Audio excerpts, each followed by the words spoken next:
हाँ जी students, good morning. अपना जरा नेक्स्ट टॉपिक आप पेज नंबर 211 तो स्टार्ट कर रहे हैं जिस अपना नैक्सट मैथड आ जाता है रूंगा कुत्ता मैथड। ये बेटा अपने को दो तरह का आएगा रूंगा कुत्ता सैकेंड ऑर्डर मैथड, ठीक है। दो तरीके नाल करांगे, सेम उसी तरीके नाल है। इस भी आपां नूं फर्स्ट ऑर्डर जिहड़ी है differential equation with initial conditions जिहड़ी हैगी है एक्स नॉट ते वाई नॉट गिवन होएगी, ठीक है। First order differential equation and initial condition X naught Y naught given होएगी। तो यदा जो मैथड रहेगा वो वास्ते फार्मूला बेटा तुसी याद रखना है। अपन ये K1 K2 दी वैल्यूज़ कढ़निया होणगियां जो भी अपन इनिशियल कंडीशन है, तो एच जिमें कि आप लास्ट मैथड से जिमें एच फाइंड आउट की सी डिफरेंस जोड़ा है पॉइंट्स के विचकार वो अपने को एच की वैल्यू होएगी। तो K1 की वैल्यू कढ़न का फार्मूला होएगा H F X naught Y naught. Clear, F अपन जी हैगी है इतों गिवन होएगी, ठीक है। F X naught Y naught जी है वो अपन गिवन होएगी। तो वो एक्स नॉट तो वाई नॉट दी वैल्यूज़ पुट करके जोड़ा है आप K1 की वैल्यू फाइंड आउट करांगे। उस तो बाद K2 की वैल्यू फाइंड आउट करने वास्ते आप H F X naught plus H Y naught plus K1 लेना है। इस चीज़ को ध्यान च रखना है कि एक्स नॉट दे विच आपां एच ऐड करना है, ठीक है। एच जिहड़ा हैगा वो ऐड करना है। तो वाई नॉट प्लस K1 जो आप इत्थों कैलकुलेट करांगे वो ऐड करना है। उस तो बाद जो वैल्यू आएगी उन्होंने आप एफ दे विच जिहड़ा हैगा F X why they which put करके आप वैल्यू फाइंड आउट करांगे। तो K2 की वैल्यू उन्होंने एच नाल मल्टीप्लाई करके K2 की वैल्यू अपने को आ जाएगी। ओके, ये फार्मूला याद रखना। उस तो बाद लास्ट आप Y1 की वैल्यू फाइंड आउट करांगे। उसका फार्मूला क्या है Y naught plus 1/2 K1 plus K2। Okay, Y naught plus Y naught अपन पता है इनिशियल कंडीशन प्लस 1/2 K1, ठीक है। K1 की वैल्यू कैलकुलेट की, K2 की वैल्यू कैलकुलेट, दोनों वैल्यूज़ पुट करके इनू सॉल्व करके अपने को Y1 की वैल्यू आ जाएगी। ओके, इस तरीके नाल आ तीन फार्मूलाज है जिन्होंने तुसी मेन याद रखना है। K1 वास्ते तो ईजी है, एच तो F X naught Y naught लेना है। K2 दे विच तुसी ध्यान रखना है एच नाल मल्टीप्लाई करना है, तो F X naught plus H x not च एच नू ऐड करना, तो वाई नॉट च K1 की वैल्यू नू ऐड करना। ओके, उस तो बाद वैल्यूज़ पुट करके आप सॉल्व करांगे। तो Y1 वास्ते वाई नॉट लास्ट वाली term plus 1/2 K1 plus K2 करना है, ठीक है। ये अपने को Y1 की वैल्यू आ जाएगी। जो आप Y2 की वैल्यू कढ़नी है, जो Y2 की वैल्यू कढ़ोगे उदों तुसी की करोगे, उदों भी K1 तो K2 की वैल्यू कढ़ोगे, पर उदों हुण इनिशियल कंडीशनस X1 तो Y1 हो जाएगियां। तो एच K1 की वैल्यू जो कैलकुलेट करोगे H F X one Y one आ जाएगा। तो K2 वास्ते H F X one plus H just X naught तो वाई नोट की जगह तो अपने को जरा है एक्स वन वाई वन आ जाएगा। बाकी फार्मूला सेम रहेगा, एक्स वन प्लस एच ये एच ऐड करा, ये K1 ऐड करा, वाई वन प्लस K1। तो Y2 is equal to Y1 plus 1/2 K1 plus K2 अपने को आ जाएगा। क्लीयर, इस तरीके आप सोन अगे करते रहांगे जो भी आपने करना होएगा। ये अपने को जरा है सैकेंड ऑर्डर मैथड है। देखो सैकेंड ऑर्डर, ठीक है, सैकेंड ऑर्डर मैथड है। रूंगा कुत्ता सैकेंड ऑर्डर मैथड है। उस तो बाद ये रिलेटेड तुहानूं पहला एक एग्जाम्पल करवा देनी है सैकेंड ऑर्डर नाल रिलेटेड। ये की है जिमें कि फर्स्ट एग्जाम्पल है अपने को we have given that dy upon dx is equal to X Y, यानी कि ये तो आपको एफ एक्स वाई की फर्स्ट ऑर्डर डिफरेंशियल इक्वेशन है। एफ एक्स वाई की वैल्यू गिवन है X Y with y1 is equal to 5। यदा मतलब की है y1 इज इक्वल टू 5 का मतलब की है एक्स नोट की वैल्यू अपने को 1 है तो वाई नोट की वैल्यू 5 आपको गिवन है। तो find the solution correct to 3 decimal places. अपने सोल्यूशन फाइंड 3 डेसिमल प्लेसेस ध्यान रखना है। इन द इंटरवल अपने को देखो की गिवन है 1 to 1.5, ठीक है। इंटरवल अपने को 1 to 1.5 है। यूजिंग द रूंगा कुत्ता सैकेंड ऑर्डर मैथड जो है वो आपने इस मैथड में यूज करना है।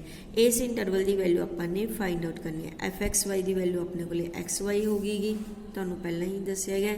ਤਾਂ ਆਪਾਂ ਨੇ ਸੋਲੂਸ਼ਨ ਜਿਹੜਾ ਹੈਗਾ ਉਹ ਫਾइंड आउट करना है। ਤਾਂ ਇਹਦੇ ਵਿੱਚ ਦੇਖੋ ਆਪਾਂ ਨੇ ਇੰਟਰਵਲ 1.5 ਤੱਕ ਲੈਣਾ ਹੈ। ਤਾਂ ਆਪਾਂ ਸਟੈਪ ਸਾਈਜ਼ ਹੈ ਜਿਹੜਾ ਉਹ ਕਿੰਨਾ ਰੱਖਾਂਗੇ, ਯਾਨੀ ਕਿ h ਦੀ ਵੈਲਿਊ ਆਪਾਂ 0.1 ਲਵਾਂਗੇ। ਇਹ ਆਪਾਂ ਕਿਉਂਕਿ ਉਹ ਤਾਂ ਆਪਾਂ ਨੂੰ ਇਨੀਸ਼ੀਅਲ ਕੰਡੀਸ਼ਨ ਗਿਵਨ ਹੈਗੀ 1 ਤੋਂ ਲੈ ਕੇ 1.5 ਤੱਕ ਸੋਲਵ ਕਰਨਾ ਹੈ।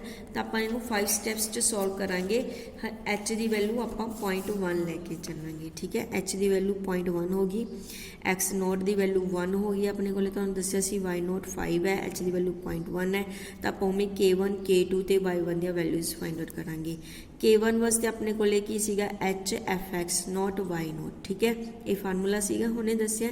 ਤਾਂ fxy ਦੀ ਵੈਲਿਊ ਆਪਾਂ ਨੂੰ ਕੀ ਗਿਵਨ ਹੈਗੀ, fxy ਦੀ ਵੈਲਿਊ ਆਪਾਂ ਨੂੰ ਗਿਵਨ ਹੈ xy, ਕਲੀਅਰ। ਤਾਂ ਇਹਦੇ ਵਿੱਚ ਤੁਸੀਂ x ਨੋਟ ਤੇ y ਨੋਟ ਦੀ ਵੈਲਿਊ ਪੁੱਟ ਕਰ ਦੇਣੀ ਹੈਗੀ।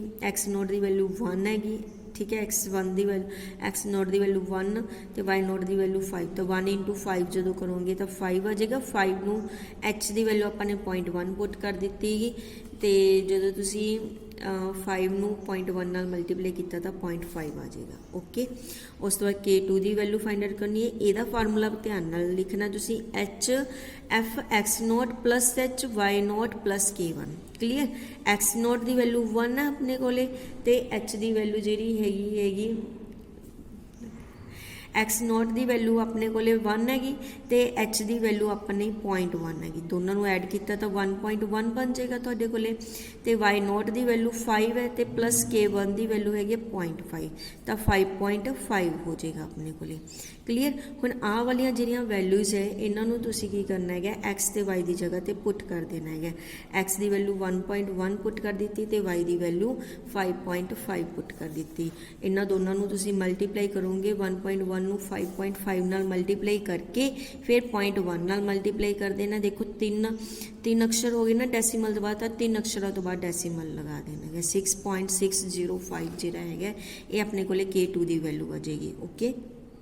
ਤੇ y1 ਦੀ ਵੈਲਿਊ ਵਾਸਤੇ ਫਾਰਮੂਲਾ ਆਪਾਂ ਨੂੰ ਪਤਾ ਹੀ ਹੈ, y naught plus 1/2 k1 plus k2 is equal to ਆਪਣੇ ਕੋਲੇ ਕੀ ਹੈਗਾ। ਹੁਣ ਵੈਲਿਊ ਸਾਰੀਆਂ ਪੁੱਟ ਕਰ ਦਿੰਦੇ ਹਾਂ। y ਨੋਟ ਦੀ ਵੈਲਿਊ 5 ਪੁੱਟ ਕਰ ਦਿੱਤੀ, k1 ਦੀ ਵੈਲਿਊ ਕੈਲਕੂਲੇਟ ਕੀਤੀ ਸੀ 0.5 ਪੁੱਟ ਕਰ ਦਿੱਤੀ ਤੇ k2 ਦੀ ਵੈਲਿਊ ਕੈਲਕੂਲੇਟ ਕੀਤੀ 0.605 ਪੁੱਟ। ਇਹਨਾਂ ਦੋਨਾਂ ਨੂੰ ਐਡ ਕਰਨਾ ਪਹਿਲਾਂ ਤੁਸੀਂ, ਠੀਕ ਹੈ। ਐਡ ਕਰਨਾ ਤੁਹਾਨੂੰ ਦੱਸਿਆ ਹੈਗਾ। ਡੈਸੀਮਲ ਦੇ ਨੀਚੇ ਬਹੁਤ ਈਜ਼ੀ ਹੁੰਦਾ, ਡੈਸੀਮਲ ਦੇ ਨੀਚੇ ਡੈਸੀਮਲ ਰੱਖੋ, ਅਦਰਵਾਈਜ਼ ਤੁਸੀਂ ਉਸ 'ਤੇ ਤਾਂ ਕਰੂੰਗੀ ਕੈਲਕੂਲੇਟਰ 'ਤੇ। 0.5 ਵਿੱਚ 6 + 5 1 ਆ ਜੇ 11 ਹੋ ਜਾਏਗਾ ਤਾਂ 1.1 ਇਹਦੀ ਵੈਲਿਊ ਆ ਜਾਏਗੀ। ਇਹਨੂੰ ਫਿਰ 2 'ਤੇ ਡਿਵਾਈਡ ਕਰ ਦੇਣਾ ਤੇ 5 ਪਲੱਸ ਕਰ ਦੇਣਾ ਹੈਗਾ, ਤਾਂ 5.552 ਜਿਹੜੀ ਹੈਗੀ ਹੈ ਇਹਦੀ ਵੈਲਿਊ ਆ ਜਾਏਗੀ। y 1.1 ਦੀ ਵੈਲਿਊ ਇਹ ਆਪਣੇ ਕੋਲੇ 5.552। ਉਸ ਤੋਂ ਸਟੈਪ ਸੈਕਿੰਡ ਜਦੋਂ ਲਓਗੇ ਤਾਂ ਤੁਹਾਡੇ ਕੋਲੇ ਹੁਣ x1 ਕਿੰਨਾ ਹੋ ਜਾਏਗਾ, ਇਹਦੇ ਵਿੱਚ 0.1 ਐਡ ਕਰ ਦਿਓ, 1.1 ਹੋ ਜਾਏਗਾ। ਤਾਂ y1 ਦੀ ਵੈਲਿਊ ਆਪਾਂ ਨੇ ਕੈਲਕੂਲੇਟ ਕੀਤੀ ਹੈ, h ਆਪਣਾ ਉਨਾ ਹੀ ਰਹੇਗਾ 0.1। ਤੇ ਸੇਮ ਉਸੇ ਤਰੀਕੇ ਨਾਲ ਜਿਵੇਂ ਉੱਪਰ ਆਪਾਂ ਨੇ ਕੀਤਾ ਵੈਲਿਊਜ਼ ਪੁੱਟ ਕਰ ਦੇਣੀ ਹੈ, h f x1 y1, clear. ਤੇ h ਦੀ ਵੈਲਿਊ 0.1 ਹੈਗੀ, f 1.1 x1 ਦੀ ਵੈਲਿਊ ਪੁੱਟ ਕਰਤੀ, y1 ਦੀ ਵੈਲਿਊ ਪੁੱਟ ਕਰ।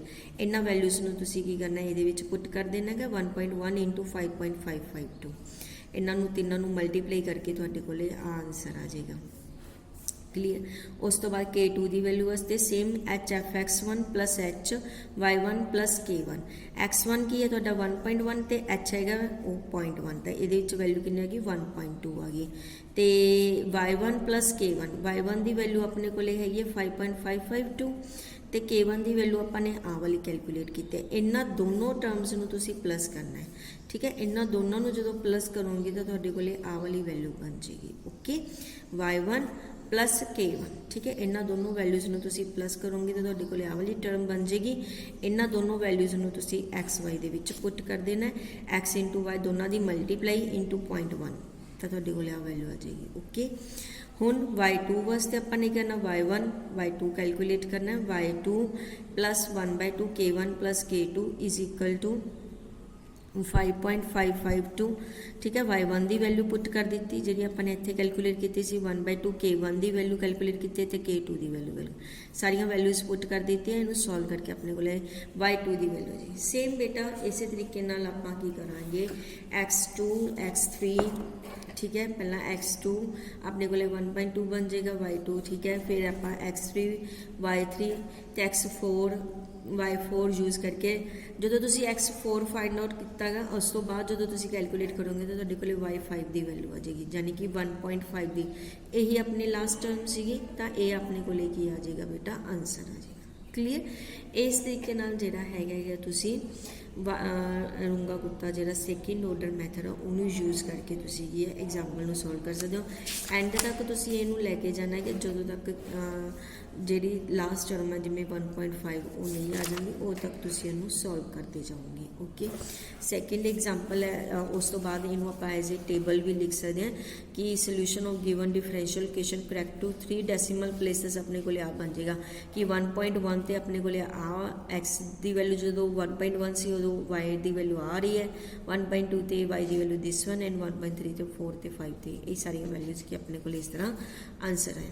हुण जिमें सैकेंड एग्जाम्पल है वह भी इस तरीके नाल है ये देखो dy upon dx is equal to y minus X है where y0 is equal to 2 तो अपन देखो initial condition y0 equal to 2 का मतलब की है x नोट की वैल्यू 0 तो y नोट की वैल्यू 2 है अपने को तो fx y की वैल्यू अपने को की हैगी fx y की वैल्यू y माइनस एक्स होगी।